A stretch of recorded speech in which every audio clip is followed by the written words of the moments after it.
Zure kantua sarmegarria zait,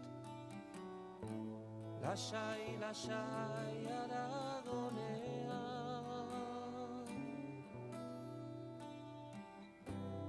amultsua zait zure bertsua,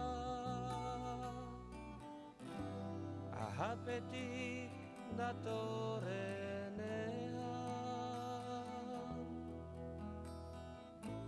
Baina hikaretan sararazten nauzu, zure boza loditzen denean.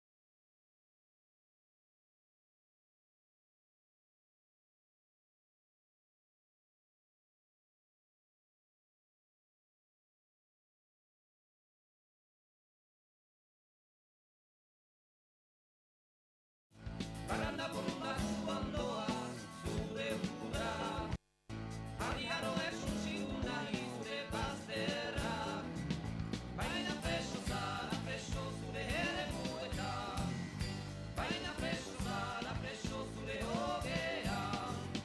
Baranda burunda zuandoaz, zure ura, harri-haro esuntzitu nahi zure bazterrak, baina preso zara preso zure eremuetan, baina preso zara preso zure hogean.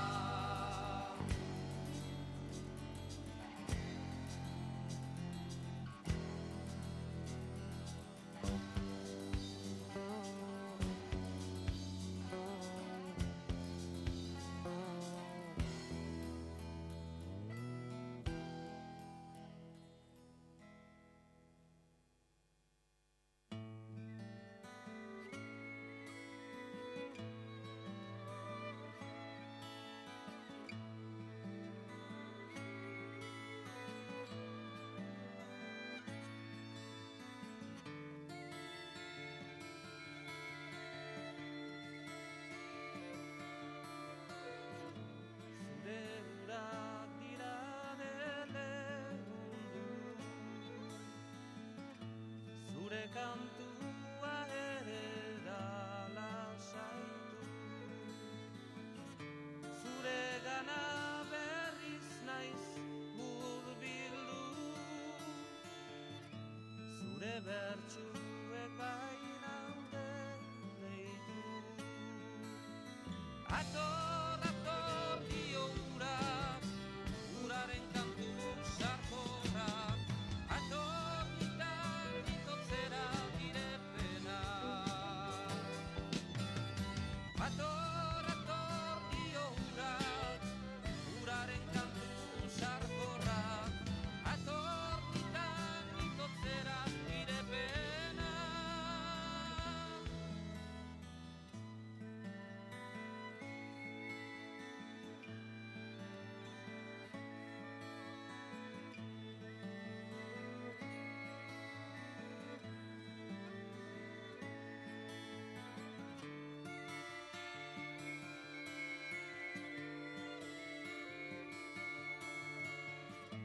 Zure uraren lasaitasuna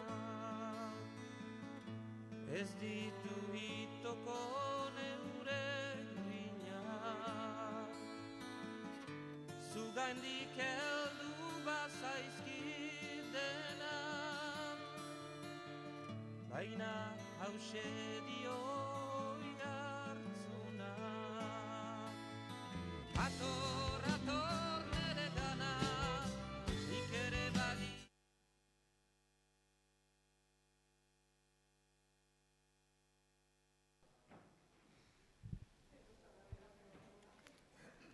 Kaixo, atxaldeon, eskerrik asko etortzeagatikan. Esan hitzaldi hau streaming bitartez grabatua izango dela, ikusten ari dela ja, dagoeneko, eta baita ere hitzaldia grabatua izango da. Orduan, hasteko gaurko gaia, landuko duten gaia, bi fenomeno hauek, eukaliptoen eragina ingurumenean izango da. Orain dela gutxi arte, Euskal Autonomi Erkidegoan gure mendietan ez dugu eukaliptorik izan, pinua izan da gehien landatu dana, baino banda marroia gaixotasunarekin egoera zeharo aldatu da. Gaur egun pinua albezain pronto moztu eta eukaliptoa ari da gailentzen, baita Hernanin ere. Duela gutxi bera 10 urte froga moduan hasi zirenak, egun banda marroiarekin azeleratu egin dira. Eta gure baso lurren azalera oso handi bat, eukalipto bihurtuko da denbora gutxian, ez badugu ezer egiten. Datu bat emateagatik, Euskal Autonomi Erkidegoan eukaliptuz estalitako azalera 4 aldiz biderkatu da azken hamarkadan. Eta dagoeneko lurraldearen 3% estaltzen du. Bizkaietik hasita, Araba eta Gipuzkoara hedatzen ari da. Honen eragina aztertzeko, hemen daukagu bi lagun, alde batetik Arturo Elosegi, Euskal Herriko Unibertsitateko Zientzia Fakultateko Landare Biologia eta Ekologia katedraduna, eta bestetik hernaniar bat, Iñaki Sanzazkue, biologian lizentziatuta Euskal Herriko Unibertsitatean, eta Arantzadi Zientzia Elkarteko kidea. Zuena daitza. Arturo? Eskerrik asko. Azteko eskerrik asko konbidatzeatik. Askotan zientzilariok sentitzen dugu, egiten dugunak ez duela garrantzia handirik edo gizarteak ez diola arretarik jartzen, gehienetan gure erruz izaten da, baina holako aukerak guretzat benetan interesgarria dira. Kontatuko dizudana da, orain, nik ibai ekologia aztertzen dut, eta urte asko daramatzagu hainbat giza jarduera aztertzen, beste basogintza, baina iaz jaurlaritzatik deitu ziguten esanez legebiltzarrak eskatu ziela txosten bat egitea eukaliptoek ingurunean daukaten eraginari buruz. Eta orduan kontatuko dizuet egin genuna eta horren ondorioak zein diren. Esan bezala, 2018 urtean legebiltzarrak atera zuen mozio bat, esanez eukaliptoa izendatu behartzela espezien baditzaile, eta txosten bat eskatzen zitzaion jaurlaritzari. Eta orduan jaurlaritzak deitu zian, eta nahi zuten ikustea zein den bilakaera, zein den gaur egungo egoera, eta bereziki zein diren bere eraginak ingurumenean. Eta horretarako lantalde batea antolatu genuen, nik zuzendu nuen, baina gero Aitor Larrañaga, utan nire taldeko lankide bat, batez ere aditua erreketako ornogabetan eta bar, Juan Arizaga eta Carlos Cabido hauek dira arantzadikoak, bata ornitologoa eta bestea herpetologoa, batak hegaztiak eta besteak anfibioak eta narrastiak aztertzen dituena. Hasi horretik, zergatik kezkatu? Ez aldira zuhaitz guztiak berdinak, askotan haitu dut nik hau. Baina kuriosa da, zeuri esaten dizunak oso argi dauka berak pinua sartu nahi duela eta zaritza. Orduan ingurumenaren aldetik ez dira berdinak, ez dira berdinak. Batetik nolako zuhaitza alako basolanak. Ze maiztasunakin mozten diren, bakanketa, matarrasaz mozten diren, fitosanitariak erabile behar diren, ez hori dena lotuta dago zuhaitz espeziarekin. Bestetik, zuhaitz bakoitzak bere biodibertsitatea du. Hemen dauzkatzute bi kakalardo espezie babestuta daudenak Europar mailan.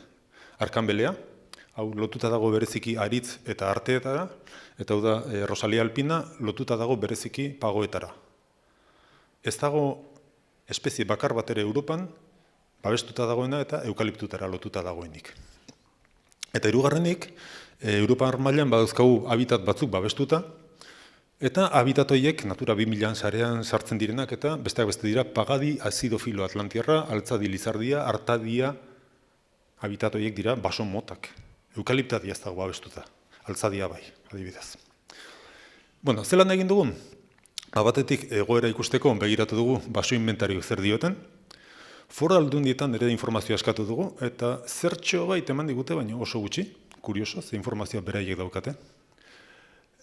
Eta gero, eragina ikusteko egin duguna da argitaratutako lan zientifikoak begiratu ditugu. Gaur egun koronavirusarekin oso purian dagoen gaia da, ez? Ikerketa bat atera omen da ez dakit non, baina oraindik ez dago argitaratuta. Eta argitaratu horretik badakizute berdinen berrikuspena eta prozesu bat jarraitzen duela. Orduan guk hori egin dugu. Eta non bilatu dugu hori, badago plataforma bat, Web of Science esaten zaiona, eta hori da mundu mailan dagoen ingurumenean datu base onena. Eta gero galdezka ere aritu gara, Neiker, Arantzadin, EHUko beste leku batzutan, eta bar. Eta gero beste kontu bat, nongo lanak begiratu. Ze eukaliptuarei buruzko lan pila bat badago Australian, baina esate baterako gero erakutsiko dizuet eukaliptuaren hostoak toksikoa dira. Baina koalentzatez koalek hori jaten dute. Orduan, Australian daukaten eragina eta hemen daukatena, edo Hego Afrikan oso desberdina izan daiteke. Orduan, begiratu dugu zer dagoen Euskal Herrian eta inguruko lekuetan. Eta ingurua zeri deitu diogu, azkenean Iberiar penintxula. Bereziki, Kantabrian lan batzuk badaude, Galizian, Asturiasen eta Portugalen. Eta gero, zerekin konparatzen dugu gauza bat, ona edo txarra den ikusteko, zerekiko. Eta pentsatzen dugu, Jaurlaritzari interesatzen zaiona dela ikustea eukaliptoa beste baso alternatibekiko. Eta Europan ze baso alternatiba daude? Edo landatzen dira koniferoak, normalean, pinuak, abetoak, kriptomeriak eta horrelako beste batzuk, edo bertako espeziak. Eskandinavia osoan bertako espeziak bakarrik landatzen dira. Alemanian bereziki bertako espeziak, Kroazian bertako espeziak. Orduan alderatu dugu eukaliptuen eragina, bertako espeziekin edo konifero landaketekin. Euskal Herrian eta penintsulako beste lekuetan. Nola doan eukaliptuaren azalera, azkar ugaritzen ari da, lehen aipatu duen bezala, azkeneko 30 urtetan 4 aldiz biderkatu da bere estaldura, eta gaur egun estaltzen du eremuaren 3% gutxiko erabera, ez dirudi asko. Baina Marurin, udalerriaren 50%tik gora estaltzen du, eta Lekeition, eta Lemoizen, eta Bakion, eta ia dena estalita dago eukaliptuz, kenduta belardi batzuk eta herriguneak. Eta ikusten duguna da pinua ordezkatzen ari dela. Bereziki Gipuzkoan, pinudiak bota diran lekuetan, eta bota dira batez ere xingola marroi horrengatik, eukaliptuari da sartzen, ia bakarrik. Erabiltzen da paper fabrikatarako, mozten da 13-15 urtetik behin, eta horrek esplikatzen du zergatik batzuei hainbeste gustatzen zaien. Moztu eta gero berriz ere ateratzen da motzondotik, baino kontuz, 3. mozketan, eta hori da 40-45 urterekin, motzondoak atera behar izaten dira. Hemen dago zuten traktore erraldoi hauek, eskabadoroiek, zepoteak edo motzondoak ateratzen. Eta pentsatzen dugu momentu hortan, lur mugimendu handiak eta bar daudela. Beste gauza bat garrantzitsua, gero eta gehiago prozesadora erabiltzen da mendian. Garai batean basamutil pila bat eta kablez ateratzen zen egurra. Gaur egun makina ia enbor bakoitzera iristen da. Eta horrek eskatzen duena da, hemen ikusten duzuten bezala, pista 10 metrotik behin, edo 15 metrotik behin. Eta horrek inpaktua handia du. Eta gero beste gauza bat ikusten ari garena, garai baten basoiabe txiki asko zegoen, baserritarrak eta horrelakoak, gero eta gehiago basoiabeak handiak dira. Lur asko dago, bankuen eskutan, enpresa handien eskutan, eta gehiago ikusten dugu hemen bezala, aran oso bat dena soilduta batera. Eta horrek inpaktuak handitzea ekartzen du. Orduan, galdera da zer eragin daukan horrek denak ingurumenean. Lurzoruaren gainean, FAOk 80ko hamarkadan esaten zuen, ojo, hain azkar ustiatzen den zerbatek kaltea ekar dezake, lurzorua pobretu egin dezake. Egurra ateratzen, ari gara ongarriak entzen lurrari. Euskal Herrian ez dago daturik kontaz, eta hori harrigarria egiten zait. Inorrez kezkatu izana lurzuruan dagoen eragina aztertzeaz. Portugalean eta Galizian bai hainbat lan daude eta gauza kezkagarri bat nire ustez behintzat da lurzuruak hidrofoboagoak bihurtzen direla. Eukalipto hostoak dauzkate olio batzuk, usaina hori ematen diona olio bera da, eta horrek egiten du lurzurua koipetu egiten du. Euria egiten duenen lurzuruak ez duura txupatzen, baizik eta gainezka egiten du. Uholde handiagoak eta lehorte luzeagoak izaten dira. Eta gero, badakigu orbela toksikoa dela, baina ez hori bakarrik, gainera dauzka sustantzia alelopatikoak. Horiek dira beste landareskak hiltzen dituena edo haziak ozitzea eragozten duten sustantziak. Eta hain zuzen, eukalipto hostoa proposatu izan da herbizida moduan erabiltzeko. Beraz, eraginen bat badu. Eta ikusi izan da Galizian esate baterako mikrobioi errepartzen badiegu, hemen dauzkatu dute ariztiak, erregabeak eta erretakoak, erretzeak eragiten du noski, baina askoz ere urrutiago gelditzen dira eukaliptoak, hau da, eragin handiagoa dauka, sute batek baino lurzoruko mikrobioetan. Lurzuru galerak ez dakigu, ez da neurtu, edo ez da neurtu behintzat Euskal Herrian, beste leku batzuetan badaude ikerketa batzuk, baina hemen ez, eta susmatzen dugu izan behar dutela, ze pista pila bat eta gero tarteka motzondoak atera. Eta badakigu hori pinudekin garai baten egiten zen, motzondo ateratzea, eta badakigu horrek hori neurtuta dago higadura handiak sortzen zituela. Landardien eta ondjoen gainean, susmatzen da, eragina handia izan behar duela oso zuhaitz berezia baita. Batetik, hemengo bertako zuhaitzak gehienak ostogalkorrak dira, neguan ostogabetu egiten dira. Eukaliptoa ez. Baina gero udan gainera nahiko itzal kaskarra ematen du. Ostakola vertikalki zintzilekatzen dira, eta orduan askoz ere itzal gutxiago egiten du beste espeziek baino. Hontaz oso datu gutxi dago Euskal Herrian, baina esate baterako Galizian ikusi da likenak, zuhaitz gainetan bizi diren likenak, daudela 160 aldiz gutxiago eukaliptadietan bertako basoetan baino. Eta landareak ere, landaren dibertsitatea, belarkaren dibertsitatea da 140 txikiagoa. Beraz, diferentzia oso handia daude bertako basoekiko. Anfibioi buruz, hau Arantzadiko herpetologoek egin dute lan, Carlos Cabido, Maider Iglesiasek eta bar, eta ikusi dute anfibioen espezie kopurua bertako basoetan dagoenaren erdia besterik ez dela, 150 egiten du bera, eta ugaritasuna 110 jesten da. Askoz ere anfibio gutxiago daude. Eta anfibioak uste duguna, baina askoz ere garrantzi gehiago daukatez, intsektu pila bat jaten dituzte, eta eragin importanta izan dezakete. Eta interesgarria da, Arantzadiko hauek, badakizute nolakoa diren, batzuk zautze dituzute, eta ez da bakarrik ikustea zer eraginduen baizik eta zerrengatik izan dute daiteken hori. Eta pentsatzen zuten, ez dute den ostoetatik ateratzen diren lixibiatuak. Lixibiatuak dira tea. Tea hartzen dugunean, uretan sartzen dugu, ur berotan, eta hortik ateratzen diren sustantzia. Ostoak ere udazkenean erortzen direnean, putzu batera, putzu horrek te kolore hartzen du. Hori osto espezie guztiekin gertatzen da, baina agian eukaliptoenak okerragoak dira. Orduan, hauek ikerketa pila bat egin dituzte, baina egiten dutena da anfibio hauek hazi laborategian, eta jartzen dituzte olako putzutan, eta baten dago aristiko orbela, bestean eukaliptokoa, bestean beste orbel mota bat, ez? Eta hemen daukazute, hauek dira bi ar, hau da, aritzuretan hazitakoa, dira uandre palmatuak, palmatu esaten zaio, arrak olako hanka palmatuak garatzen dituelako, ugal sasoian, eta begira horrek ze hanka daukan, eta honek ez dauka palmatua. Ez da normal garatu. Hau da, bakarrik, anfibio hauek eukaliptu uretan sartzeak bere garapenean eragiten du. Eta litekena da, garapen gorabera horrek ekartzea gero populazioak behera egitea. Hegaztietan, hainbat lan badaude, Aitor Galartzak, Juan Luis Telleriak, Juan Arizagak eta beste hainbatak egindakoak, eta ikusten da eukaliptoetan berriro ere askoz ere espezie gutxiago, 165, eta 175 gutxiago beldarrak. Beldarrak dira hegazti askoren bazka nagusia. Ordan besteak beste, janari gutxi izaten da eukaliptoetan. Ez hori bakarrik, gainera eukaliptoak hain gazterik mozten direnez, zuhaitzak handitu daitezke bai, baina zulorik eta ez dute izaten, eta badakizute hegazti askok enborzuloak behar dituztela kabia egiteko, kaskabeltxeek eta alakoak. Eta orduan bereziki falta dira basoko espeziak. Eta euskagu, txepetxeak eta txantxangorriak eta bai topatzen dira, baina basokoak diren kaskabeltxeak edo okilak eta horrelakoak askoz ere gutxiago.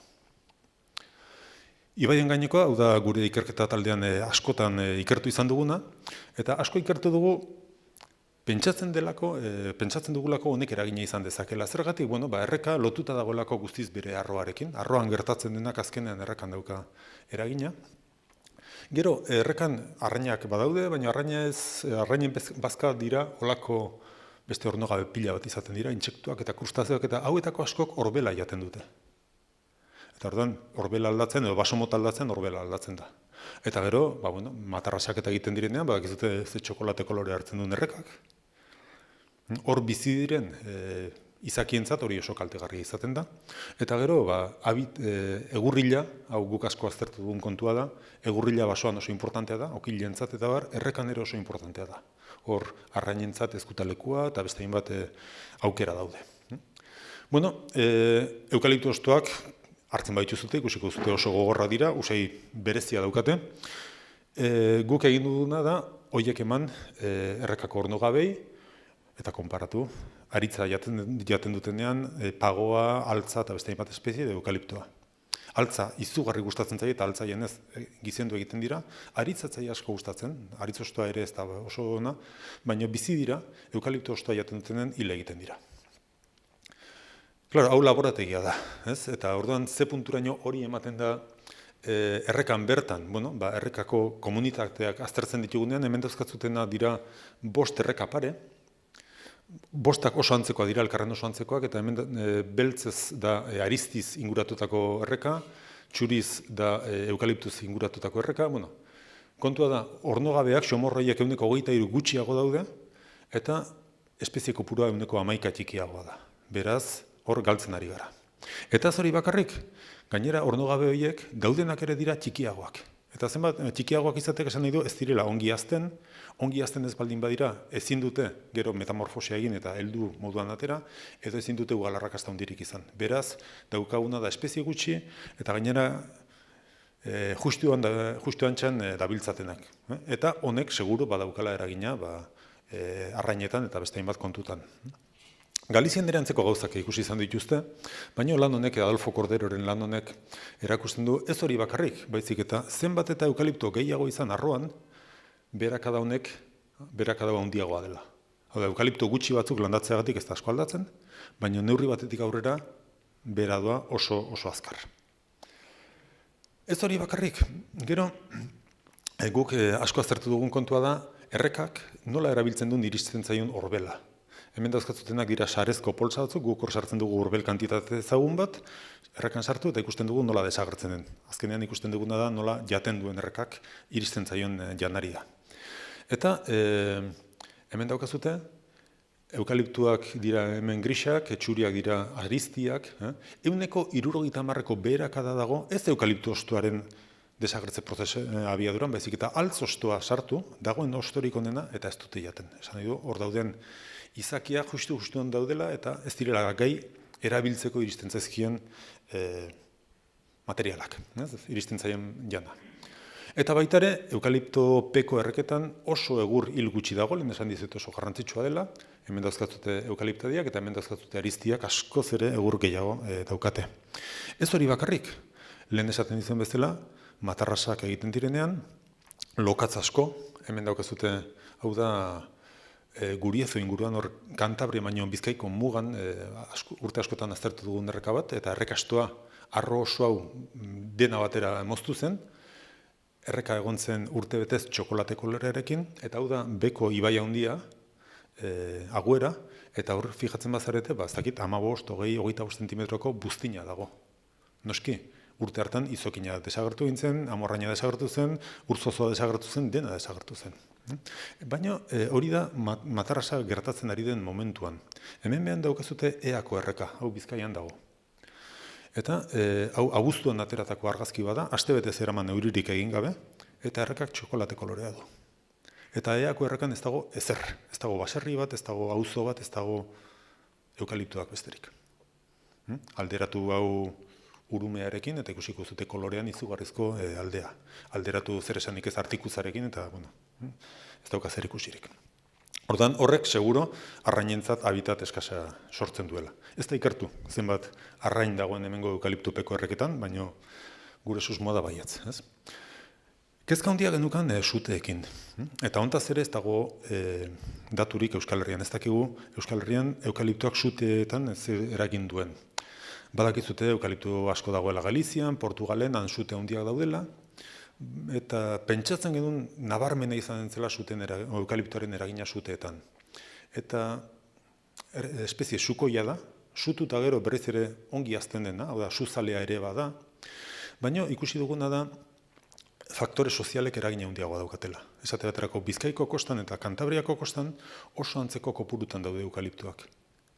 Eta Kantabrian sute pila badago eta Bizkaian ez. Beraz ez da soilik eukaliptoa, baizik eta eukalipto eta gizarte mota bat. Dena dela, haure Bizkaian ateratako argazki bada, eta nik planteatuko nuke, gustura biziko zinateke hor? Ni ez behintzat. Nik etxe ondoan ez nuke nahi errediteken basorik, ez eukaliptorik, ez beste, ez? Edo larre bat, edo pagadi bat, edo zerbait. Bueno, askotan saldu izan dute eukaliptoa beroketa globalaren, edo klima aldaketaren aurkako borrakarako espezie egokia bezala, azkarrazten da, beraz CO2 pila bat hartu behar du, ez? Bueno, baita ez. Azkenean, baso batek metatzen duen CO2 dago lotuta ez soilik enborretan daukazun kantitatearekin, asko da zenbat karbono dagoen humusean, orbeletan eta horrelakotan. Eta gero baita ere lotuta dago egurraren biziziklo osoarekin. Aritza mozten denean, mozten da batez ere altzariak egiteko, abeak egiteko eta horrelakoak. Hemengo edozein baserritan ikusiko dituzute 100 urte dauzkaten aritzen borrak. Karbonoa hor dago 100 urtetan. Eukaliptoa erabiltzen da papera egiteko. Eta paperaren biziraupena bakizute oso eskasa dela. Azkenean oso denbora gutxian berriz ere CO2 bilakatzen da hori. Eta egin diren simulazioak erakusten dute karbonoa metatzeari begira, eukaliptoa landatuko bagenu, hasieran, bueno, hau dira 100 urte, hasieran ez dirudi asko aldatzen denik, baina denbora pasala zenbat eta hau da, eukaliptoa sartu eta hoien adarrak eta biomasatarako erabiliko bagenitu, azkenean metatzen den karbonoak asko egiten duela bera. Eta berriz baldin baduzkagu ariztiak edo askoz ere karbono gehiago mantenduko genuela. Bueno, datu pila bat eman dizkitzuet. 100 lan begiratu genitun, eta bai, zuek daukazuten arpegia gutxi gora bera geratu zitzaigun guri, ez? Zer atera dezakegu hemendik garbi. Bueno, eta orduan, pixka bat hau ikusteko, egin genuen zen hemen daukazuten taula, eta taula esplikatuko dizuet. Hau dira guk begiratu ditugun aldagaiak, zenbat materia organika dukan lurzoruak, hidrofoboa den, anfibioak, hegaztiak, bale? Hemen ari gara konparatzen eukaliptuak bertako basoekin eta landaketekin Euskal Herrian. Edo penintsulako gainontzeko lekutan bertako basoa eta landaketa. Kolore urdina da eukaliptoa hobea dela. Askoz hobea. Kolore berdea da pixkat hobea. Kolore horia da pixkat okerragoa. Eta kolore gorria da askoz okerragoa. Puntu bat da evidentzia gutxi dagoela, 2 puntu evidentzia desente eta 3 puntu evidentzia asko. Lan asko daudenean, hildo berean. Bai? Esan dizuet, kolore urdina askoz hobea dela. Ez dago urdin bakar bat ere. Badaude berde gutxi batzuk, konparatzen badugu aldagairen bat aluminio kontzentrazioa konparatzen dugunean pinudiekin. Galiziako lan bada hori. Badaude grisen bat edo beste, hau da, diferentziarik ez dugu ikusten, baina ikusten dira 2 kolore, horiak eta gorriak. Esan nahi du da, edo txarra edo oso txarra. Edo eragina handia dauka, edo oso handia dauka. Segun eta zerekin alderatzen dugun, eta bertako basoekin alderatzean ikusten dute gorri dena. Orduan, zein da etorkizuna? Bueno, lehenengo gauza, zenbat eta gehiago edatu landaketa mota bat eragina handiagoa da. Paisaia hortan, sartzen baldin badugu eukaliptu sail bat, bueno, sail hortan inguruko espeziak eta sartuko dira, eta hor biziko dira nola bat, baina arro osoa eukaliptu ez estaltzen dugunean, horiek desagertu ginen dira. Eta baita ere, denbora pasala. Hemen daukazute eukaliptadi bat, larre baten sartuta. Hasieran hor dauzkagu larreko espezie guztiak. Baina denbora pasala, espezioetako batzuk ez dira gai izanen hor bizitzeko eta galduko dira. Beraz, zenbat eta urte gehiago pasa, eragina handiagoa da. Eta betiko galdera, alternatibarik bai aldago. Bueno, zalantzatan baldin bazaudete, bidaiatu pixka bat. Hemen dauzkatzute Euskal Herriko 3 paisai. Hiru herri kostatiko hurbil daudenak. Hiruak menditsuak, hiruetan badira baserritarrak, badira turismoaren aldekoak, badira lur publikoak eta pribatuak. Bakian, ia dena eukaliptoa da, baita herri lurretan ere. Zergatik erabaki duen bakiok herri lurretan eukaliptoa sartzea? Orain azkeneko urtean moztu egin nomen dute eukaliptoa eta pinua, eta beste zerbait sartzekotan nomen dira. Haian, fijatzen baldin bazarete askoz ere baso mota gehiago dauzkagu, eta saran, ez dago espezie arrotzezko landaketa bakar bat erez. Haiek hartutako erabakiak dira. Haiek inork ez die debekatu edo inork ez die ez ditu bortxatu gauza bat egitera. Beraz, leku batzuetan gauza bat hartzen baldin badute klima berarekin eta paisaia antzekoarekin, nik uste dut, zer pentsatu eman beharko lukela. Baina alare jendea tematu egiten da, zein da alternatiba. Gertatzen da iruditzen zait, galdetzen dutena dela hau. Zein da eukaliptoen alternatiba, alik eta diru gehien alik eta epe laburrenean nahi baldin badut. Klaro, ez da galdera bera. Eta ez da ere galdera bera, zein da erregai fosilen alternatiba, kotxe zorein arte bezala ibiltzen jarraitu nahi baldin badut. Edo ez da galdera bera, zein da nekazaritza industrialaren alternatiba, janaria alik eta merken nahi baldin badut. Edo zein da kolonizazio kulturalaren alternatiba, euskeraz bizitzak dakarren esfortzua egin nahi ez badut. Orduan, edo zein da gizarte matxistaren alternatiba, ditudan privilegioi uko egin nahi ez badiat. Alternatiba guztiek bere kostua daukate. Orduan, ez dago kosturik edo lanik gabeko alternatibarik, baina alternatibarik bilatzen ez badugu mundua pikutara doa. Orain, oso kezkatuta gaude koronavirusaren krisiarekin. Orain da, 10 hilabete oso kezkatuta gauden klima aldaketarekin, krisi klimatikoarekin. Denak krisi bera da. Da gizartearen krisia. Gizartea iritsi da planetak eman dezaken bere topera. Eta ez hori bakarrik. Gainbera, goazten mendaukagu, orain da aurten atera den txosten bat, barkatu. Nola ari den aldatzen biodibertsitatea munduan, eta gainbera doa. Eta neurri pila bat hartzen ditugu teorian hori babesteko, baina jarraitzen dugu gainbehera. Eta Europan ere bai, eta Euskal Herrian ere bai. Eta orain da 3 urte atera zen gutun bat, munduko 15.000 zientzilarik gizartari esanez, bigarren abisua. Lehenengo 92an izan zen, esan genuen gaizkigoaz, gauzak errotik aldatu behar ditugu. Eta bigarren honetan esaten da, gaizkigoaz, ez oso gaizkigoaz. Beraz horrek zer esan nahi du, ezin duguela jarraitu intentsifikazioaren bide hortatik, zerbait berria, zerbait desberdina topatu behar dugula. Orduan, oso azkarrari dira landatzen eukaliptoak, eragina handia daukate, eragina handitu egingo da, espazioan zenbat eta gehiago datu, denboran zenbat eta gehiago iraun, eta nik ez dizuet esanen zer egin behar dezuten. Guztio dauzkagu gure mugak, guztio dauzkagu gure kontrasanak, guztio dauzkagu gure beharrak. Baina uste dut, honen inguruan, asko pentsatu beharren gaudela, denak, ez bakarrik eukaliptuen inguruan, ingurumen aldaketaren inguruan, eta bereziki, datorzen belaunaldiak epaituko gaituztela, eta gure menpe daudela. Benetan, ataka estuan gaudela. Eskerrik asko.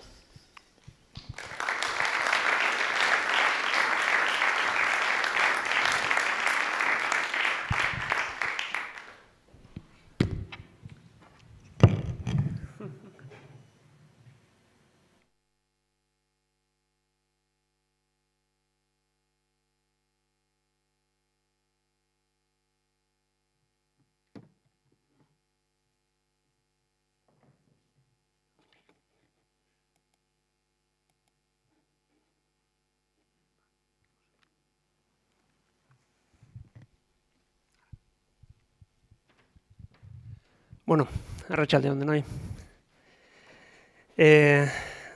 Arturok oso ondo azaldu dizkigu eukaliptadiek edukitzaketen ingurumen inpaktuak edo ingurumenean edukezaketen eragina, baino irutze zaigun ere garrantzitsua izan zitekela Hernanin gaudenez eta Urumea bailaran badagoenez egoera hau ere, pixka bat gerturatzea eta pixka bat erakustea bertako adibideak, bai? Orduan egin duguna da saiakera txiki bat, Arturok aipatu ditun gauza asko aterako zaizkigu bertako argazkiekin, saiatu nahi zena da bertako argazkiak eta ereduak jartzen, adibideak jartzen, eta egingo duguna da, orokortasun horietatikan, zentratuko gara bailara batzutan, eta gero ea ze ondorio ateratzen dugun.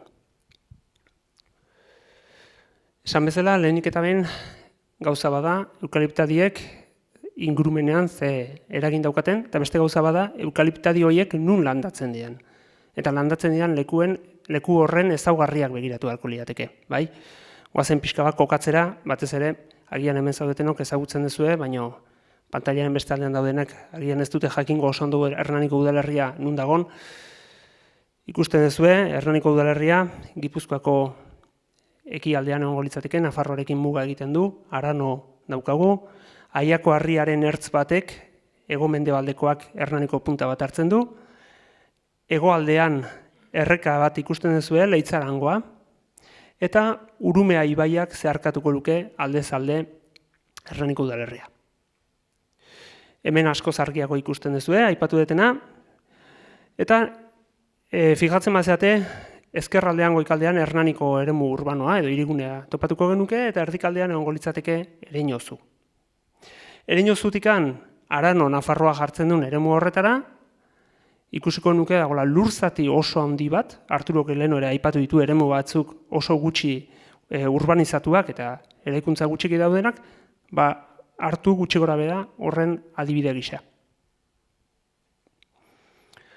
Paisaiari dagokiolarik, ikusiko duzue, bi zati oso nabarmen desberdintzen diala. Batetik egongo litzateke Hernaniko eremu urbanoa dagon alde hori, txuri asko ikusten duzue, txuri horrek esan nahi duena da, bertan zuaitzik ez dagoela, alegia zuaiztirik, ez basorik eta ez da landaketarik. Eta ordea ikusten dugu, Ereñozu aurretik kokatu duzuen toki hortatikan Nafarro aldera, dena estalita dagoela, baso landaketez eta bertako basoz. Orduan egingo duguna da, bertan zentratu, eukaliptadi gehienak bertan ari delako landatzen. Bueno, zentratuko gara eremu horretan, eta lehenik eta behin ikusi beharko nuke ze ezaugarri ditun eremu horrek, bai? Geologiari begiratuta, arbelez eta grei harriez osatuta egongo litzateke, eta berraz gertatzen dena da, eurite handi baten aurrean, edo euriteen aurrean, eskorrenteako ur gehienak lurrazaletik dijoaztela. Hau da, ez da filtratzen, goitik dijoaz. Eta, gehitu beharko geniok ere, nun gauden. Pentsa, Euskal Autonomia Erkidegoaren barruan, lekurik euritxuenean egongo ginateke. Bai? Orduan, ura ez da lurrazaletik dijoa, ez da filtratzen, eta lekurik euritxuenetariko egongo ginateke. Eta horri gehitu behar dugu beste faktore bat oso garrantzitsua. Eta da malda. Ikusi ezazue, hau da irudi bat, Sagarreta errekakoa, duela astebetekoa, ikusi zen malda daukan, eta Geoeuskadik esango digu, horiz dauden eremu horiek daudela 150-150 maldan, eta batez ere naranjaz daudenak, dala ia eremu osoa, 150 eta 100 maldarekin. Goazen lotzea faktore guzti horiek, eta pixkanaka ikusiko dugu zein dan efektua. Arturok esan dizueleno, hasiko zinaten lotzen. Azketa errekan gaude, adibide batzuk jartzeko, Ursaltueta izena du eremuak, ez da zaila asmatzea zergatik, eta iturburu gehienak horrelakoak dira, erreka oso malkartsua da, eta iturburuak are eta gehiago. Eta aipatu dizueten eremu horretan, Ereñozutik Nafarro aldeko eremu horretan, 3 bailara garrantzitsu topatuko ditugu, eta gaur 3 bailara horietan zentratuko gara. Batetik, Usoko erreka bailara edukiko genuke, bestetik Kartola eta Azketa bailarak, eta azkenik Sagarretako bailarak. Biodibertsitate aldetik oso eremu potenteak, eta ikusiko duzuen bezala gaina, dagoeneko desente ikertuak. Altzadiak, Arturok aipatu du, baude, habitat batzuk, babestuak daudenak, altzadiak dira horietako batzuk, eta altzadi ederrak ditu errekaren bazterrean, Kartola erreka, 2008ko argazki bada. Azketa erreka, konplexutasun handiko paisaia daukagu bai, mikrohabitat asko, eta mikrohabitat asko edukitzeak eragiten duna da, espezie askorentzako baldintzak betetzen diala, beste leku batzutan agian betetzen ez dianak. Konplexutasun hori oso garrantzitsua da biodibertsitate gehiago edukitzeko. Eta lur publikoak dauden eremuetan ez dira asko, ze hemen gehiena lur pribatua da, lur publikoa dagoen eremuetan, topatze ditugu altzadiak eta pagoak ere errekartzean.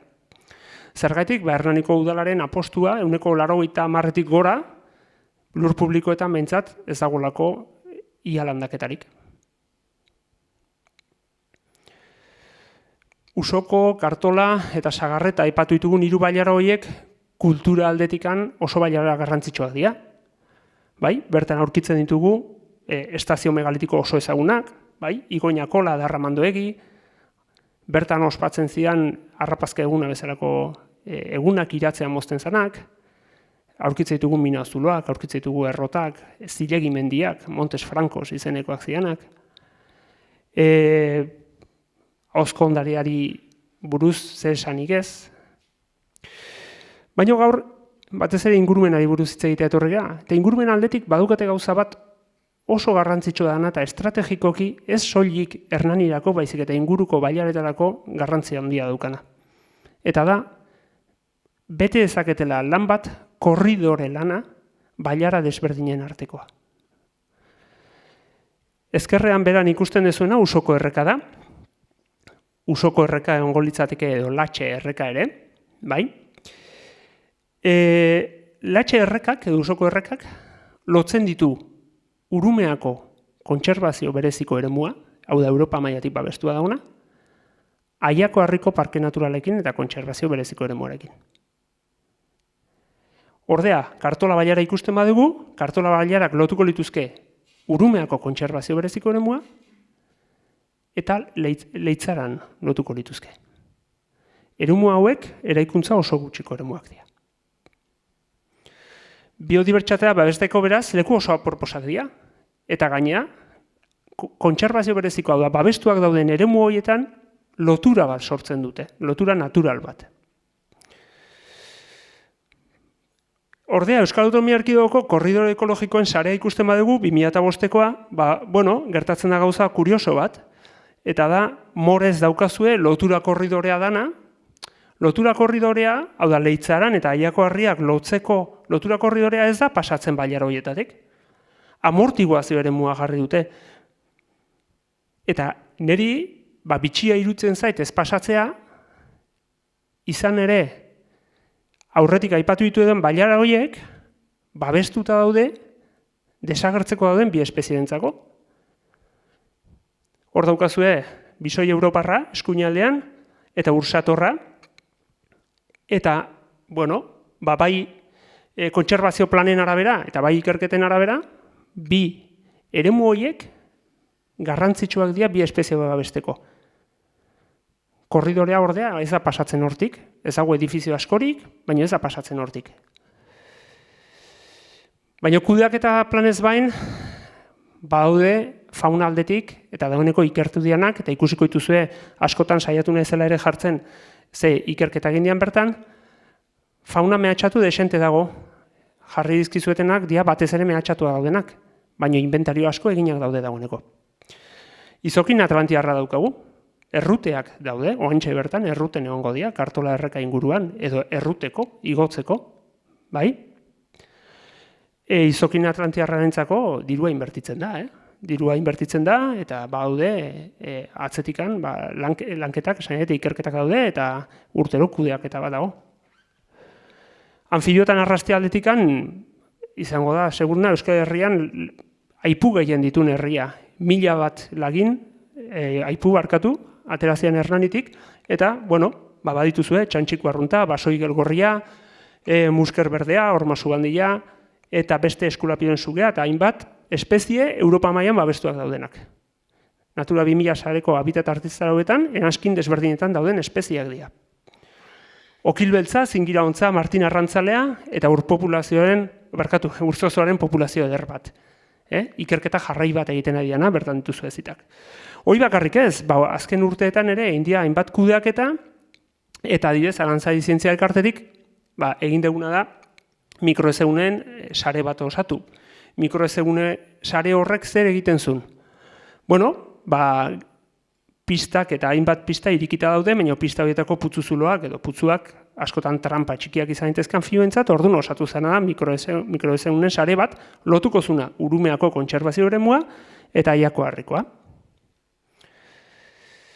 Baina jarretzen badugu, behi da, kasualitatea Arturo gaipatu ditu, ez dugu hitzein, Ez dugu hitzein, ez da hau. Bai, markatu.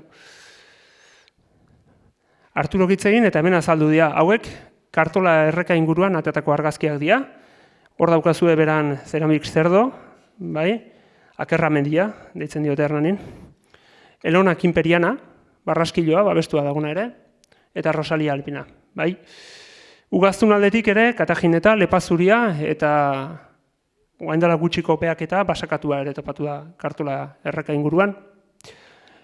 Eta gero badago beste espezie bat oso interesgarria izan daitekena, ez dakiguna badagon, baina potentzialki oso eremu interesgarria gana, eta da Uandre Piriniotarra.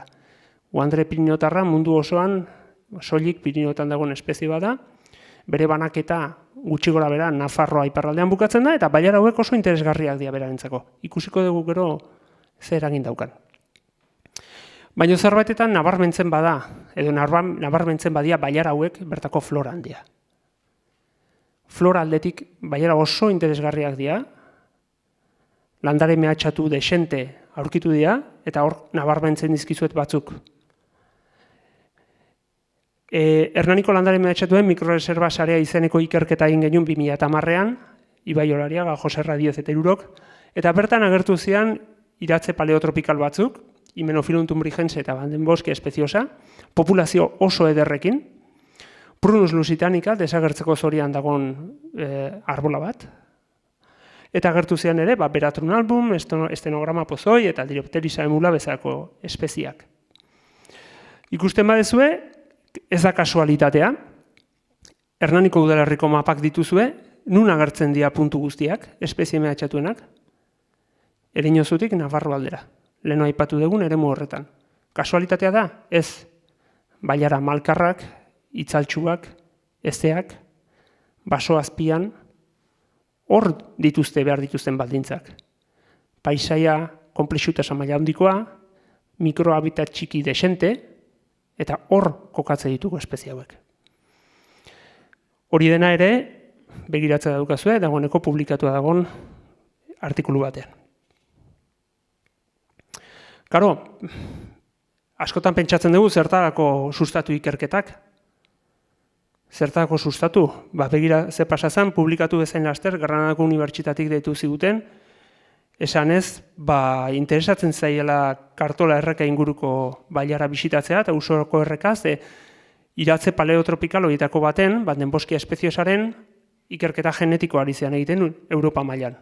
Eta laginak behar zituzten, baimena eskatu, eta hemen egon zian gurekin 2012an. Haien esanetara, ordura arte ez zuten ikusi horrelako bailararik. Horrelako populazio densitate ederra zaukanik. Vandenboschia espeziosak ditu iratze guztiek bezala, baina kasu honetan oso nabarmena da, bi fase, gametofitikoa eta esporofitikoa, eta biak oso nabarmen desente agertzen zian. Laginketak oso azkar egin gehintun, espero baina azkarrago. Dagoeneko publikatu dute zerbait hor daukazue. Eta bertan agertzen da, Kartola balei, hau da, Kartola bailara. Egina dukagu ere ikerketa bat, modelizazio lan bat, aurre ikusten duna, oso ondo, iratze paleotropikal horiek asko interesatzen zaizkigu, ze pasako da horiekin klima aldaketarekin, ze aurre ikusten dugu. Hemen dakazue, Hernaniko udalerria. Gaur egun, potentzial oso handiko eremuak dira, zeintzuk? Justo, aipatzen ditugun horiek, bailara horiek. Ze aurre ikusten da 2080 urterako, potentziala asko jetxiko dara. Orduan, kontserbazio maila txarra balin badauka orain, klima aldaketak gero eragingo dionakin, ze pasako da populazio hauekin. Onddo eta liken aldetik ere jaso dugu zerbait. Ikuste dituzue, espezie desberdinak, Arturok aipatu du, ze gertatuko litzateken, eukaliptadiak sartuko balia likenekin edo ontxoekin. Hauek noski aurkitu ditugunak bertako pagadi arizti mugarratu batean dira. Eta hor baude, adibidez, Piptoporus quercinus, espezie mehatxatua, eta lobaria generoko likenak dela irudian dituzuenak, oso lotura handia dutena zuhaitz zaharrekin eta aire garbiko basoekin, bai. Bueno, ikusten ez duen bezala, ikerketak asko dira. Ondo etorri zait, hitzaldi hau eskatu izena Hernaniko udalak, ze konprobatu dut gutxi gora bera, 17 ikerketa eta kudeaketa proiektu egin ditugula, azkeneko 17 urtetan, gutxi gora bera. Kongresutan 4 parte hartze, ibilbide gidatuak, divulgazio artikuluak, 1000 kontu. Eta batzutan pentsatzen degula, zerbaiterako balio izan du? Alegia, hau dena egiteak balio du, edo berdin jarraitzen dugu. Batzuek pentsatu zuten bere garaian, etzala nahikoa ikerketa, babesa ere behartzala, eta orduan aritzalde elkarteak bere garaian eskatuzuna da, Leitzarango bailararen babesa, zabaltzea, Urumea bailara aldera. Kartola, Azketa inguru horiek babestea eskatuzun. Hortan gelditu zen dena. 2010ean Eusko Jaurlaritzatik dei bat jaso nun. Dei horretan galdetzen zidaten asmoa zaukatela kontserbazio bereziko eremuak zabaltzea, eta ea nola ikusten nuenik datu aldetik. Ea presnegoken nituen datu guztiak emateko baietz esanien. Pasanizkien, enpresa pribatu batetik deitu zidaten gero, eta pasanizkien datu guztiak. Hauteskundeak etorri zian, eta ez nun gehiago jakin, ja, ari buruz. Ze pasada bailara horietan? Azken ez dago oso urrutira joan behar, oraindik ere badaude pertsona batzuk bizirik, bailara horien aldaketa izugarria ikusi dutenak. Hor daukazue Aristi pagadi mugarratu bat, Ezteizarkoa, oraindik ere badaguna, da orban txiki bat, hori da gelditzen den bakarretakoa, bertan zeuden likenak eta ontxoak, noski. Pixkanaka pinus radiata landaketak zabaldu zian, da irudian ikusten da oso garbi, zenbateko azalera hartu zuten. Eta, bidea aipatu dezuen berdina da, pinus radiata landaketa horiek, eukaliptoa bihurtzen ari dira, eta etorkizuna gutxi gora bera, horretara goaz. Esan dugu, eremu horretan, baso landaketak daude, eta basoa dago, bertako basoa. Goazen datuetara. 2019ko baso mapa daukazu hemen. 2019ko baso mapa, datu publikoak ditugu hemen, esaten dutena da, Hernani osoan, udalerri osoan, 151 hektarea eukaliptoa zegoen. Ereñozuko bailaran, 151 alegia dena, Ereñozuko bailaran dago. Baina goazen beste gauza batea oso garrantzitsua dena. Zenbateko baso naturala azalea dago? 900 hektarea, gutxi gora bera baso naturala, eta Hernani osoan, eta Ereñozu inguruan, 450. Bate pentsa dezake, eukaliptoa handik gutxi dago. Goazen etorkizunea begira. Leno, uste eta Arturok aipatu dula, joera da pinu horiek eukalipto bihurtzekoa. Goazen ikustea zenbatekoa dian landaketak. Hernanin 1683 hektarea landaketa, Ereñozu inguruan 1500. Joera hori balin bada, zer pasako da etorkizunean? Oraintxe bertan, kalkulatzen da 2020an 70 hektarea gutxi gora bera eukalipto sartu dela. 2019an 150 eta urte bakarrean 70 gehiago. 2021an zenbat? Lehenbiziko ikerketak egiten hasi ginean, dagoeneko konturatu ginean, eta, aipatu genuen ere, ez? Eukaliptoa sartzen ari da, hau da, 2010ko irudiak dira, Sagarreta Errekako bailarakoak. Noski, horiek dagoeneko, eukaliptadi horiek azten dijoaz, ez dute asko faltako belaixen mozten azteko. Hau da, 2020ko, duela aste bedeko argazkiak jarriko izkizuet. Eta hemen daukagu Sagarretako bailara, eta aipatzen nizuena.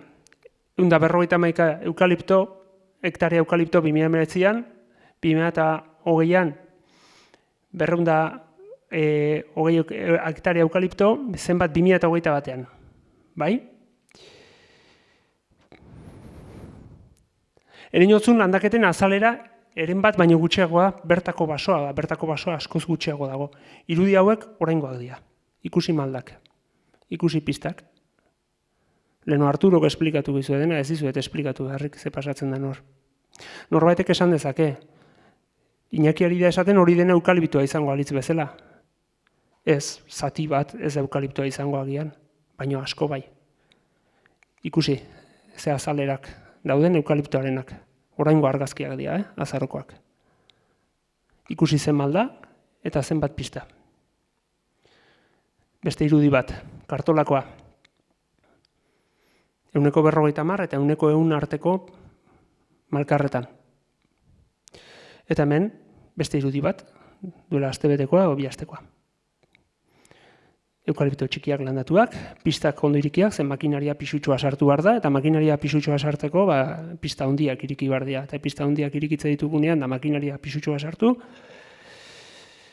bakigu ze gertatzen den. Bertako irudiak dira, 2007an ikerketa egiten ari ginela, kasu hortan pinua ateratzen ari zian, ikusten duzue igadura.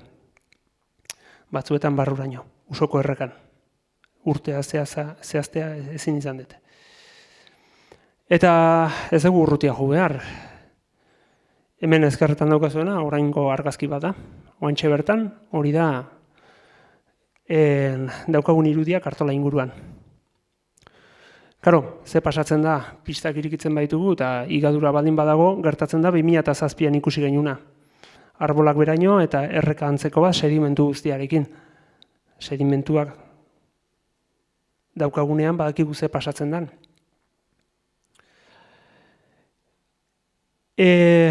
Hidrodinamika aldatu dezakela, eukaliptoen landaketak. Orduan zer pasako da bertan aipatu ditugun espezie mehatxatuekin? Adibide batzuk jarriko ditugu, izokina. Oraintxe bertan ikusituzu argazki horiek oraingoak dira, duela astebete bi astikoak. Ez du euririk egin. Gaur biharko euria dator, ez? Igarrita dago. Ari da. Ikusiko dugu ze pasatzen den. Leku malkar horietan ikusi egun irudi horiekin sedimentu guztia errekara joango da. Izokia erruten oraintxe bertan. Izokiak erruteko egiten du ibaian gora, eta ibaian gora bilatzen dituna errekarri txikiak dituen eremuak oso ondo oxigenatuak daudenak. Errekarri txiki horien arteko eremuetan arrautza jartzen ditu, ohea edo kabia jartzen du, eta behar duna ura oso ondo oxigenatu egotea. Sedimentua badago ez dago oxigenatua. Basoigel gorria, bertakoa da, por cierto, kartolakoa. Basoigel gorriaren kasuan, pista gehiago iriki dira eta putzuzulo gehiago egongo dira. Baina putzuzulo horietatik makinaria pisutxoa pasakoa. Putzuzulo horiek trampa bat izango dira espezialentzat. Anfibioetan ez sartuko askoz gehiago, Arturok aipatu dizue, ze eragin daukan. Espezie kopurua jetxe egiten da, dentsitatea jetxe egiten da, eta beste gauza bat esango dizuet, egurrila. Egurrila askoz gutxiago egote omen da errekan. Horrek ze eragin edukiko du anfibioetan. Horrelako leku malkartxoetan, egurrila errekan dagonean, eta errekaren hidrodinamika naturalarekin, putzuak sortzen dira erreka inguruan. Eta putzu horietan, txantxikuak, espezie babestua Europa mailan, arrautza jartzen ditu. Ez badago egurrilik, hidrodinamika aldatzen bada, horrelako leku malkarrean, nunu galduko da. Esan dugu, zer eragin daukan, zuaitzarrik ez egoteak, eta Uandre Piriniotarrari buruz ez dago, ez dakigu dagon. Egin dia lainketa batzuk, baina lainketa askoz gehiago egin barko liake. Baina zer pasatzen da? Sedimentu guzti hau errekara baldin badi joa, Uandre Piriniotarraren elikagai nagusia makroornogabeak baldin badia, eta sedimentu horiekin oxigenazioa harri artekoa gutxitzen bada, akabo. Eta landarei buruz, adibide desberdinak, askar-askar.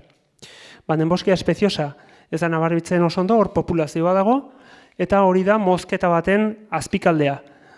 Zuhaitza sustraitikan erorita, eta sedimentua dena gainean.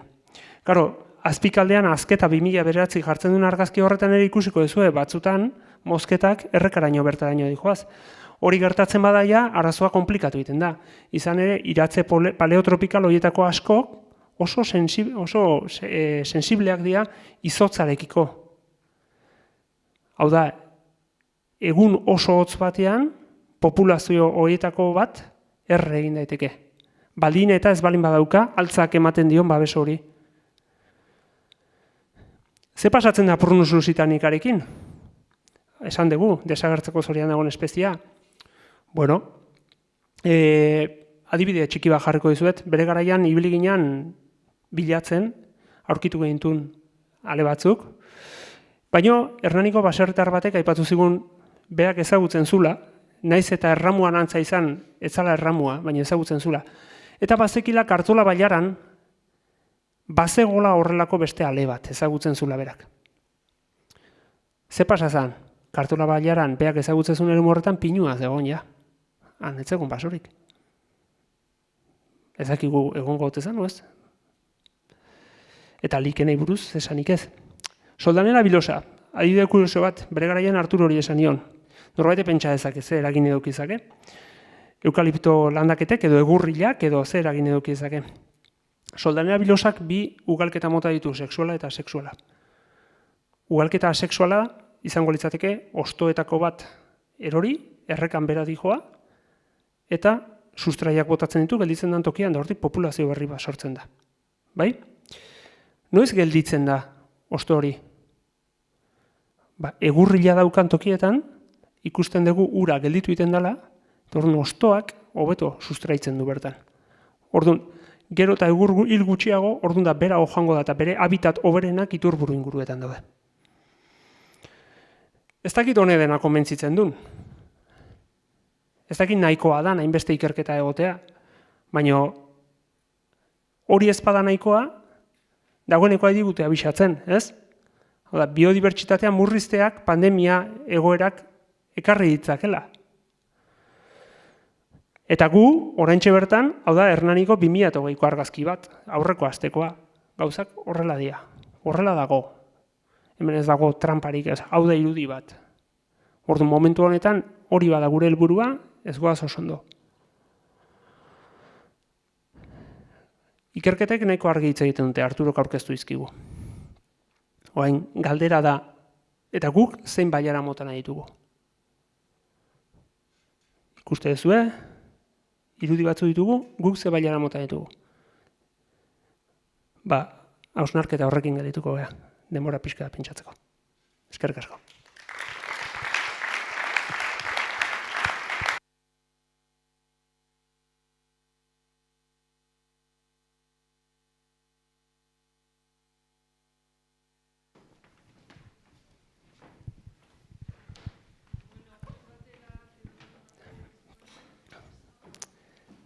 Galderak, hausnarketak,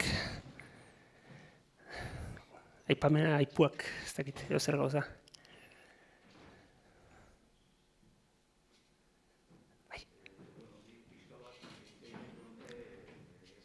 Momentu bat, txen barkatu.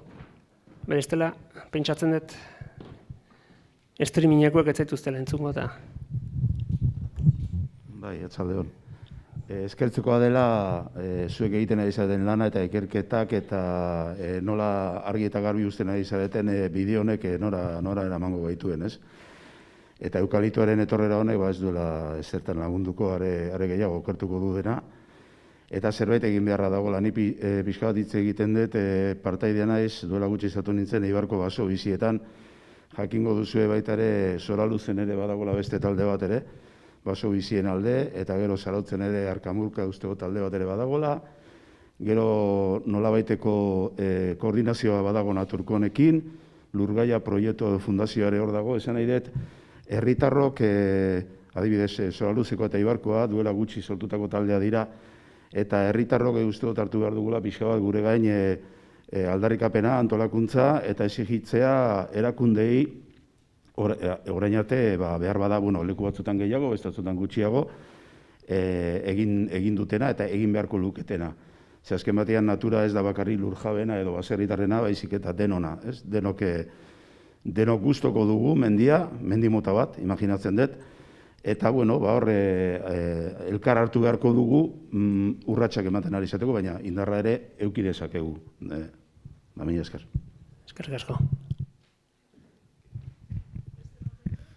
Horrekin lotuta zerbait esan badezaket, iruditzen zait baietz erakundei exigitu egin behar zaia, hemen daukagu udaleko teknikaria.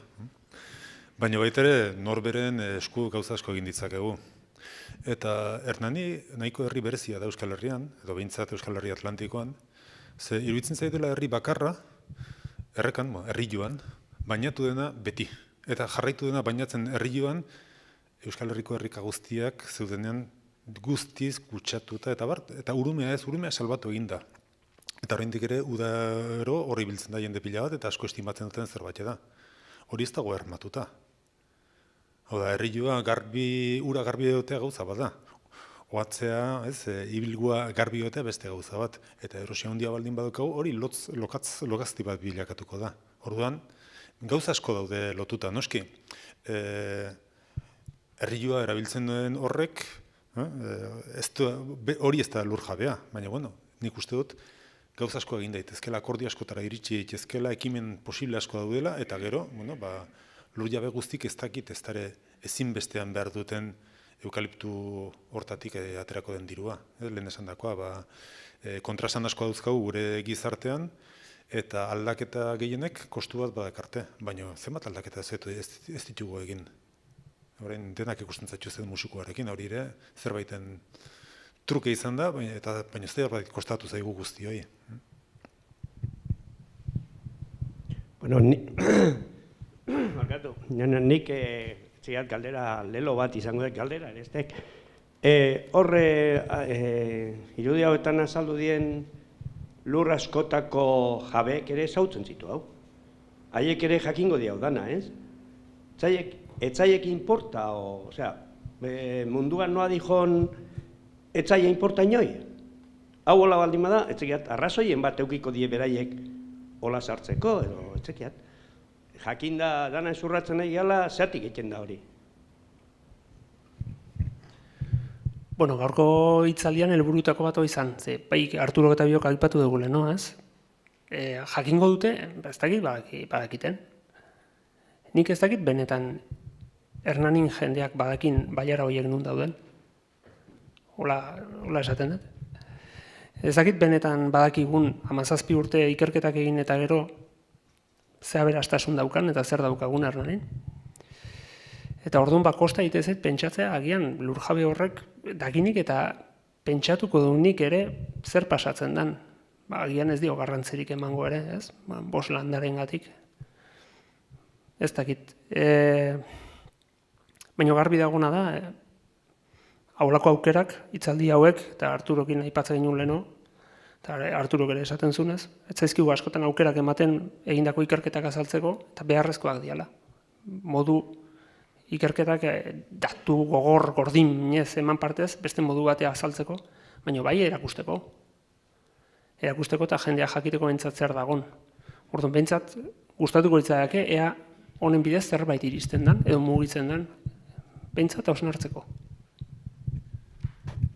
Horrekin lotutan ikuste badaola beste gauza bat, eta da guztioi iruditzen zaigu norberak egiten duen oso gutxi dela, kalte txikia da, eta beste guztiena da, azkenean dagoen kaltea beti Trumpi estatu batu edo Txinari botatzea errua da gauzik errexena.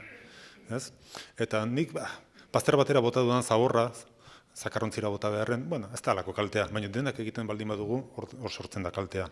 Gauza, bera, batek baldin baduka sail txiki bat eta hektarea bat, 2 hektarea eukaliptoa landatzea, ez zaio irudituko kalte handia denik, eta ez da. Kontua da, denek berdin egiten baldin badute, arro osoa, kartola osoa, eukaliptoa bihurtuko dela, eta orduan, Euskal Herrian dagoen erreka interesgarrienetako bat, pikutera joan da. Eta da berdin, nik uste dut, gure bizitzako gauza guztiekin zaborra, kotxea erabili, kontsumoa nahi duguna, ez? Eta orduan, iruditzen zait, pixka bat zabaldu behar ditugula begiak, ez da nik zer egin dezakedan, baizik eta ze ardura dauzkadan, eta nik bezala egin balute beste guztiek, nora joan ginateken. Berdin musukoan, berdin... Bai. Txempixkaten ze... Bai, arratsaldeon eskerrik asko zuen hitzaldiagatik, oso interesantea izan da, datu pila bat esan dituzue. Eta nik igual, bai egia da, ardura norberarengan eta ari zerat esaten, baina bai igual nahiko nukela pixka bat, aber, ze iritzi dakazuen, ez, erakundeek bultzatzen duten politikaren inguruan, diputaziotik edo eskumena dakan jendean partetik, ea ze jarrera izaten ari diren, honekiko, eta, bueno, pixka bat, zuen hitzaldietan pixka bat somatu dut, ez? Nolabaiteko, bueno, ez dakit, jarrera horrekiko kritika edo, bueno, pixka baten nahiko nuke jakin zuen iritzia erakunde horien politikarekiko. Erakundeak ez dira monolitikoak. Galdera beralitzak esatea, unibertsitateak zer dio. Ez unibertsitateak ez dio zer, unibertsitateko langile batzuk gauza batzuk esaten ditugu eta beste batzuk kontrakoak. Orduan, erakundetan ere denetari badago. Gero, bueno, esate baterako badira udalerriak eukalipto landaketak debekatu dituztenak, Euskal Herrian. Eta badira udalerriak herri lurretan eukalipto landatzen dutenak eta oso harro daudenak horretaz. Eta biak dira erakunde. Gero, bai iruditzen zait gertatzen dela, erakundeek legeak eta barra egiten dituzte, baina gero lege guztiak ez dira berdin betetzen. Esate baterako, buruzari naiz eta hanka sartuko dute, baina EAEko baso plana egin zen 1984ean, zen 1984, 2030 urte arteko baso plana. Eta hor okerazpanago esaten zen 30.000 hektarea izendatu bertzirela baso babesle, baso pribatuetan. Oraingoz, eta ja pasatu dira 26 urte, izendatu den baso babesle kopurua da 0. Ez dakit hemendik 2030era denak izendatuko diren. Orduan, plana, ez dakit ona edo txarra den, ez dut patxadaz irakurri, baino ez baita betetzen. Orduan, askotan, garrantzi desberdina ematen dizkigu, legeak egiten ditugu, baina lege batzuk askoz ere hobeki kontserbatzen ditugu, askoz hobeki betetzen ditugu besteak baina. Nei harritze ditena da, ze kontra esan dauden. Alegia, Eusko Jaurlaritzak Arturori eskatzen dio egiteko txosten bat, ikerketa zientifikoetan oinarrituta. Arturok eta Carlosek eta Joanik aurkezten dute txosten bat oso garbi adierazten ditunak atetako emaitza guztiak. Eta gero ordea, baimentzen dira egitea gauza batzuk, hemen ikusitugunak bezalakoak. Administrazioak eskatzen du eta gero egiten da. Izokina bultzatzen da, baina gero hau egiten da, eremu berean. Kontraesanak ikaragarria dira. Eta gaur irakurtzen nion Joserra Aiartzari, esaten zula, bai, zientifikoek salbatuko gaituzte, baina ez digute kasurik egiten. Zertarako egiten dira txostenak. Zer da? Txostena egin pixka bat esateko bai, eskatu diogu txosten bat eta punto? Txostenak Arturok esan du, datu pila zeuden, baina bukaeran txosten guztietan, denok dakigu, txostenen bukaeran zerbait simplifikatua entregatu behar dela. Seguru nago, Arturok eta berdina pentsatu zutela. Orduan, sikiera, diru publikoarekin eskatzen dian txosten horiek, bete daitezela eta indadila kaso, eta ez kontra esan horietan erori.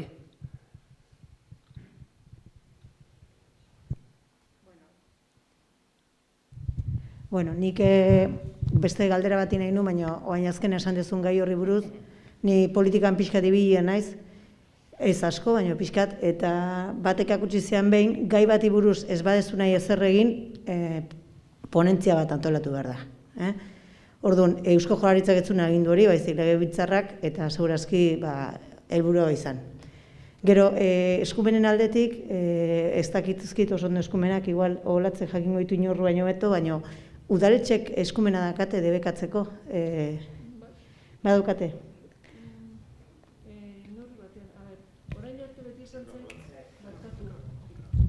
Orain arte udalei beti izan zaigu mendian eskumen esklusiboa diputazioa zaukala. Eta hor badago norma foral bat, 1998ko uste dana, eta bigarrengo artikuluan hori izaten du. Baina diputazioak ez duena esaten da, udalerri txiki batek hori kontentziosora eramantzuna, eta irabazintzun. Eta gero juntzan, kasaziora edo ez dakin nora, diputazioa kasaziora eramantzun, eta lare udalak irabazin du, eta nulatu intzun artikulu hori. Eta esatezun, ebazpen horretan, epaiak esatezun, udalen eskumenetan sartzen zala. Eta ja diputazioak hori aldatu du. Gaur egunin sartzen bazeate norma foral horretan, norma foral de kompetentzia zeudelako zerbait. Hor ja agertzen da testua zuzendua. Eta udalek horreit tirata eta arau subsidioetan dakebenak inda zerbait indezakegu. Nire galdera gehiago zen, aztertuta dakazuten norbaitek jabeak zein dian. Batez ere, aipatu dituzuten baiara horietan. Kartolako horietan, bai pribatua baina ze motako. Aipatu dute igual, bakit ez dela Hernaniko gaia bakarrik. Propietario txiki batek zerbait indezake, ez, bere eremuan da bar. Hoi ba, eske horregatik, igual ez dago nolabait esateko herritarren esku, dago beste modu batea, herritarrek igual dakagu beste aukera batzu presionatzeko instituzioak, baina jabe horiek kontzientziatzeko ez dakagu inolako ahalmenik, esango nuke. Bueno, horren erantzuna da, ez, ni behintzat ez nahi sartu horretan, orain arte gure helburuetako bat izan da, behintzat bertako biodibertsitatea ikertzea, ez dela gutxi, ze askotan leheno Arturoekin ere aipatzen genuen hasi aurretik ez. Zenbat bailaretan aidia eukaliptadia sartzen, baina ez dakigu zer dagon edo zer zegon ere. Ze ikerketa horiek askotan norberak bultzatze ditu, ez datuz administraziotik eskatuta. Esan edo hor azkenean da pertsonen bultzada edo erokeria deitu nahi dezun bezala. Eta orduan horretan ibili da.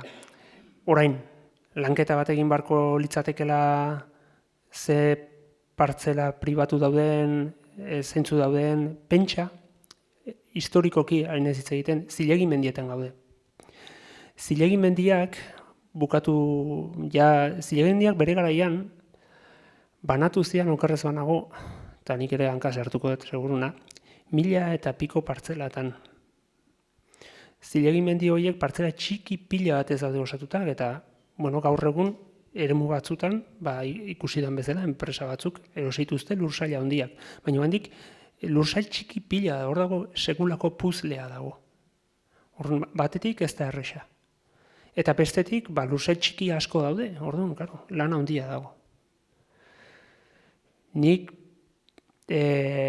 kasu honetan ez dut ezer egin, ze hori usten dut behintzat administrazioaren lana dela, hortan ez sartzen behintzat, baino egin beharko litzatekela bai, dudik gabe. Hemendik aurrera, Hernaniko udalerriak planteatu behar badu, etorkizunea begia zer nahi duen, batetik pentsatu beharko litzateke antolaketa batean.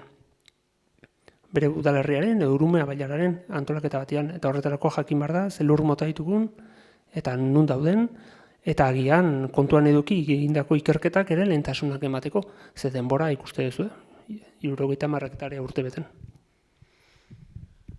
Honekin lotuta, bai orain nik entzun dut, ari direla egurzale enpresa batzuk lur asko erosten, oso merke dago orain non bai lurra, baina oraindik Iñaki zioen bezala nagusi txiki asko daude pilaka. Baina nagusi txikitan pentsatzen dugunean, ez dugu pentsatu behar beti baserritarra. Seguro hemen nagusi txiki bat baino gehiago daudela. Zuen atxona zenak ez dakin non, zeukan iratzedi bat eta gero etzekila zer egin eta sartuzun pinua edo ez. Eta gaur egun nagusi asko da urbanoa, batzutan ez daki ez da nagusia denik ere, eta baldin badaki ez daki ez da non dagoen bere lurra. Ez? Eta batzutan gertatzen dena etortzen zaiola enpresa, egurzalea, eta esaten dio, bueno, nik zure lurra moztu eta berriz landatu, eta hainbeste diru emango izut. Bale. Bueno, dirua eta inongo kalterik ez dut egiten. Igual horrei jakinen balo jaino, diru horrengatik merezi dit leku hortan ez dute da hobe nire bilobek izan dezaten, ez dakit, beste zerbait. Ez? Inakik erakutsitun pagadioetako baten antzekoa, edo gutxinez jakitea hor badaukadela iratze arraro bat ez dakitza izen daukana. Baina interesgarria omen da. Ez dakit, iruditzen zait, legez, debekuez eta olako gauzez gain beste 1000 gauza daudela, eta jabe guztiak ez dira berdinak, eta nik ulertzen dut, izanen da bakarren bat baserritik larri dabilena eta ezin duena aurrera ateraz, baldin badu, alik eta diru gehien ateratzen daukan lur apurroietatik, bale? Zenbat dira olakoak? Gutxi batzuk bai, baina ez denak, ez? Eta ikusitugun saioiek denak ez dira olakoenak. Hori saila hundiak dira.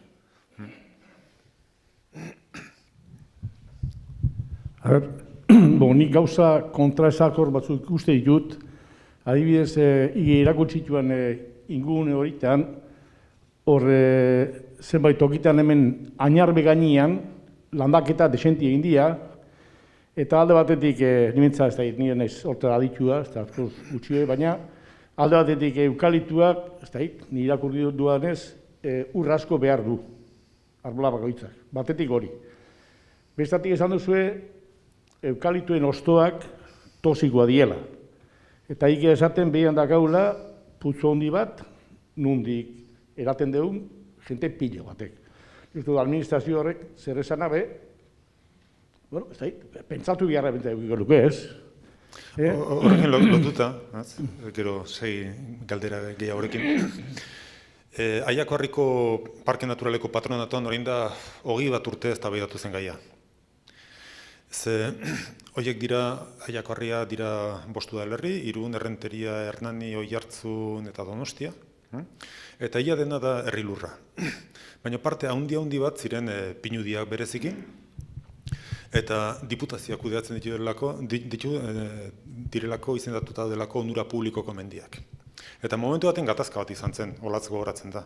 Udalek ez zuten nahi pinudiekin jarraitu, eta diputazioak pinudiekin jarraitu nahi zuen. Eta bileran baten ez da behidatu zen, eta esan zen, parke naturala, bai, natura zaintzeko, eta bai, baina legeak dio parke naturalak baitare bertako ekonomia bultzatu behar duela. Beraz ez da soilik tximeletak eta olako gauzak. Hitz egin dezagun diruz. Eta orduan galdetu genuen zenbat, diru ematen dute parke naturaleko baso guztiek egurretan. Ba, igual dira 40 milioi peseta. Batzuk, ez duzute peseta zertzen gogoratuko, baina 40 milioi peseta. Eta zenbat ematen du parkeak uretan. Okerrezpan dago ziren 8.000 milioi peseta dola. 40 bider 8.000, holako zerbait. Ikaragarrizko aldea zen.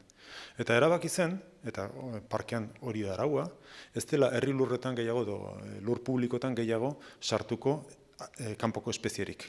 Eta garai baten zeuden pinudi gehienak desagertuz, moztuz eta jondira, eta ordezkatzen bertako basoekin. Ikusi delako, dirua uretan dagoela, eta ez uretan. Eta hasiko bagina baloratzen zenbat diru dagoen aisialdian, zenbat zalditegi daude horri inguruan. Horiek zenbat soldata dira, zenbat lanpostu dira, zenbat sagardotegi, zenbat perretxiko biltzaile, zenbat balio du bertizko basoa ez mozteak, zenbat diru ematen du ez mozteak.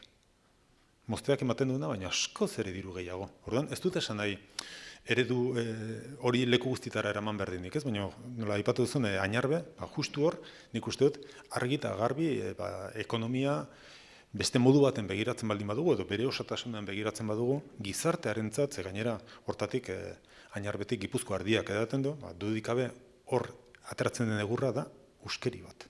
Ez du bat ere balio.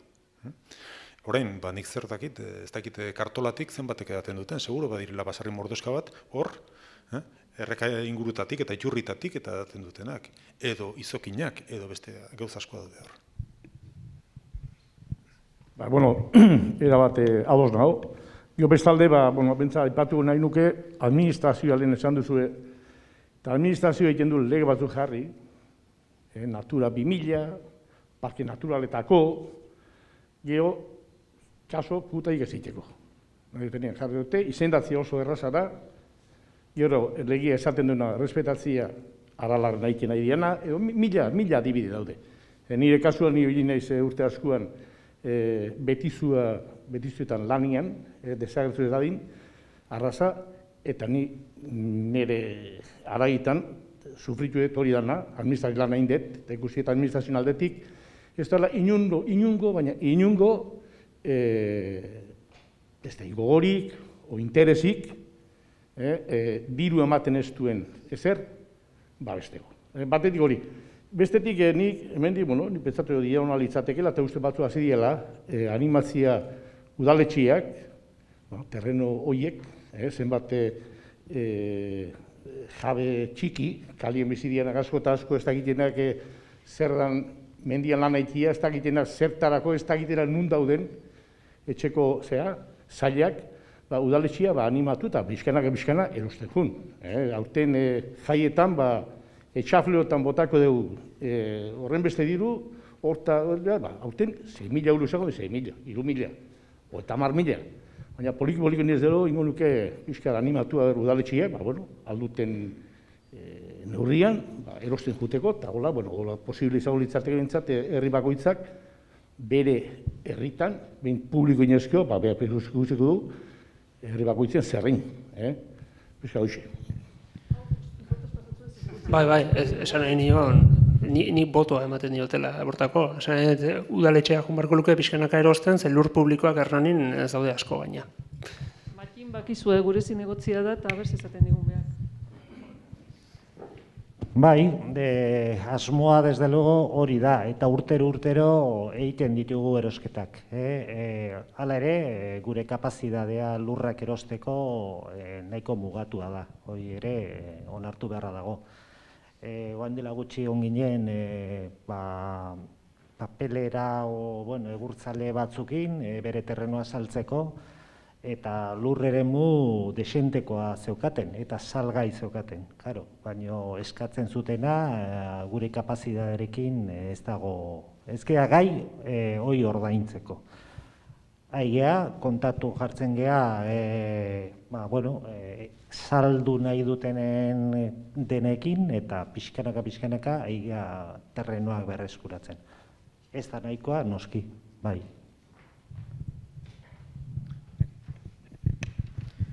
Zinegotzi esigitu egin bertzaia, hemen daukagu, eren iztuko alkateare bai, eta horrei esigitu. Baina gero, beste formula batzuk badaude. Euskal Herrian badira kooperatibak, baso jabeenak, eta kooperatiba egitako batzuk, ari dira lurra erosten, bertako basoekin, bertako basoak ustiatzeko. Eta badira beste batzuk ari dira lurra erosten ez ustiatzeko. Bertako basoa etor dadin. Hor dago Lurgaia Fundazioa, edo hainbat, olako hainbat elkarte badaude, eta sortu egin daitezke. Edo, ez dakit, norbaitek igual kotxea pixkat txarxegoa erosi urrungoa, eta mendi puska bat erostea bere txearen inguruan, eta iruditzen zait, asko aztu zaigula norberak egin lezaken lana.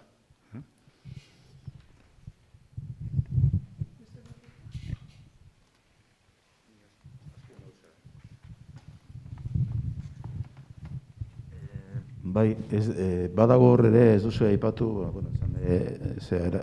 hitzaldiaren helburua behar bada, baina inbaditzailearen asuntoa, hau da, eukalitua, bere momentuan, uste ez dakit nuen enkargatu zen ere halako ikerketa bat, eta 3 puntu zeuden inbaditzaile izateko bete behar zituztenak. Eta betetzen omen ditu, baina halako batean hori legeztatzeko momentuan edo 4. bat atera zuten, da hori badirudienez betetzen omen ez duenez, bertan bera geratu da, baina badala beste bide bat ere, nolazbait igual aurre egiteko egoera konkretu honi.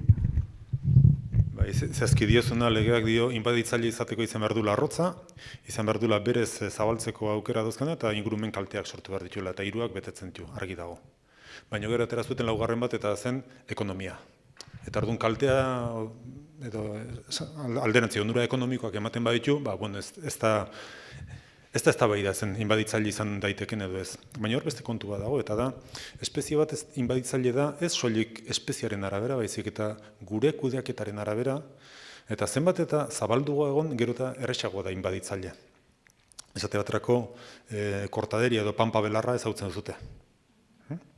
Hori, baldin bazoazte Kantabriara, Kantabria josita dago, dena. Ez dago hori gainetik kenduko den kristaurik. Hemen, badago, baina oraindik kontrolatzeko moduan gaude. Baina zenbait lekutan ja ihes egiten ari da. Lehengoan pasatu nintzen handatzatik, handatza ez dakit bat dakizuten Usurbilen. Hor dena diputazioko mendia, hau da, zuena. Dena pinudiak ziren, moztu egin dituzte, matarra handiak egin dituzte, ez dakit osongi ez sartu duten, baina sartu da kortaderia, eta hemendik gutxira, askoz ere gehiago kostako da kortaderia hori kentzea, eguretik ateratzen dirua baina. Eta kortaderia, eukaliptadietan oso errez etortzen da. Oso itzal gutxi ematen duelako eukaliptoak, eta azpian badator. Ikusten da Bizkaian oso errez ikusi diteke. Beraz, bai, arrazoi asko daude, eta esandakoa ez da igual ezin dugu eukaliptu bat sartu Euskal Herrian ez. Hortara, ez, leku batzutan egin ditzakegu gauzak, badaude beste ekintza batzuk, oraindik ingurunerentzat txarragoa direnak. Poligono industrial bat esate baterako. Eta egiten ditugu eta behar ditugu. Edo baratza bat, edo beste hainbat gauza. Baina egin behar dira, neurrian, eta alik eta ingurumen kalte txikiena eginez. Eta basogintzak daukan arriskua da, izugarrizko edadura zabaletan egiten den ekimena dela, eta gainera denbora oso luzeak dakartzela. Hau da, gaur egiten dugunak hemendik 50 urtera eragina izango duela. Eta orduan ja, ez dakit Galizia ezagutzen zuten, ez dakit zer iruditzen zaizuen. Baina Galizia erdia eukaliptadi bada. Eta batzoi gustatzen zaie. Neri iruditzen zait, paisaia erabat txikitu bat daukatela. Ez dakit zen badiru ematen duen. Ez dit inportik. Ez dakit hori den hemen nahi duguna hemendik egon urtera. Bai, gauza bat iruditzen zait, perspektiba pixka batekin begiratzen badugu aurrera, oso argi daukandik hemendik mende batera begira jarriko direla gaur egungo gizartera. Eta galdetuko dutela zer egintzen duten. Lehenago ez ginekin klima aldatzen ari ginenik orain bai. Lehenago ez ginekin biodibertsitatea bukatzen ari zela. Ez ginekin pandemia arriskoak zeudenik. Orain gaur egun hori dena badakigu. Eta bi aukera daude, hemendik mende batera esan dezakete konturatu zineten eta buelta eman zineten eta mundu hau utzi diguzute, edo ez, konturatu zineten, baina ez zineten deus egin eta bitazekak utzi diguzuten. Hori hemendik mende batera gertatuko da, baina orain da erabaki hartzeko momentua. Ez dauzkagu hamarkadak dauzkagu, klima aldaketari buelta emateko ez dauzkagu hamarkadak, baina biodibertsitatearen gainberari buelta emateko ere ez dauzkagu hamarkadak eta pentsatzeko hemendik 50 urtetara eukiko dugun paisaia ere ez dauzkagu hamarkadak. Ja egin behar dugu, hartu behar ditugu erabakiak.